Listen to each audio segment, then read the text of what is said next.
నేను curtains వేసేలోపు tea అయితే మొత్తం పొంగిపోయింది. ఎలాగ కడుగుతానని ధీమా నాకు కూడా వచ్చింది. ఇది క్లీన్ చేసుకునే లోపు చికెన్ అయితే వండేస్తాను దీంట్లో. ఎందుకంటే మళ్ళీ ఆ సండే వరకు మళ్ళీ నాన్ వెజ్ అనేది ఇంట్లో వండను. అందుకే ఇది వండేసి పక్కన పెట్టేసిన తర్వాత అయితే క్లీనింగ్ అయితే చేసుకుంటాను, కడుగుతాను స్టవ్ మొత్తం. గ్రేవీలా చేసే కన్నా ఇలా ఫ్రైలా చేస్తేనే ఇష్టంగా తింటారండి ఇంట్లో. ఒక ముక్క కూడా ఉండదు. చికెన్ గోంగూర లాంగ్ వీడియో అయితే చేశాను ఫ్రెండ్స్. ఇంకా అప్లోడ్ చేయలేదు, చేస్తాను అది కూడా. ఇక స్టవ్ గోడలు అన్నీ కడిగేసుకున్న తర్వాత అయితే అన్నం అయితే పెట్టానండి. ఇక మొత్తం ఇలా క్లీన్ చేసుకున్న తర్వాత అయితే నాకు వచ్చే 2 ముగ్గులు అయితే వేసుకున్నాను. మీకు ఎలా అనిపించింది నా ముగ్గు చెప్పండి.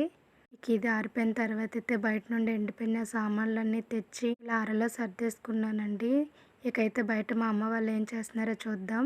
మొత్తం గచ్చంతా పగలగొట్టేశారండి. ఇంట్లోనే కాదు, బయట వాకిట్లో వేసిన ముగ్గు కూడా అందంగా కనిపించాలని చెప్పింది. మేము ఎన్నిసార్లు ఇలా సిమెంట్తో పామున్నా సరే పైకి కిందికి వెళ్ళే బళ్ళు వల్ల మొత్తం అంతా వదిలేస్తూ ఉంటుంది మొక్కలు. ఎదురుగా ఖాళీ ప్లేస్ ఉండడం వల్ల లారీలు కూడా ఇక్కడే టర్న్ చేస్తారండి. ఇంకా ఉదయాన్నే వస్తుంది చెత్త బండి, అది కూడా ఆ ట్రాక్టర్ వాడు ఇక్కడే తిప్పుతాడు.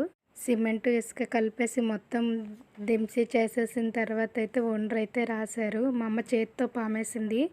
ఫుల్గా చెయ్యంతా పొక్కుపోయింది. ఈ లోపు అయితే మా నాన్నగారు అయితే దెబ్బ తగిలింది చేతికి, అందుకే ఇలా కూర్చున్నారు. ఈ లోపు వచ్చి రాన్ని పాముడితో మా అమ్మ అయితే పామింది. చూడండి ఎలాగైతే ఉందో.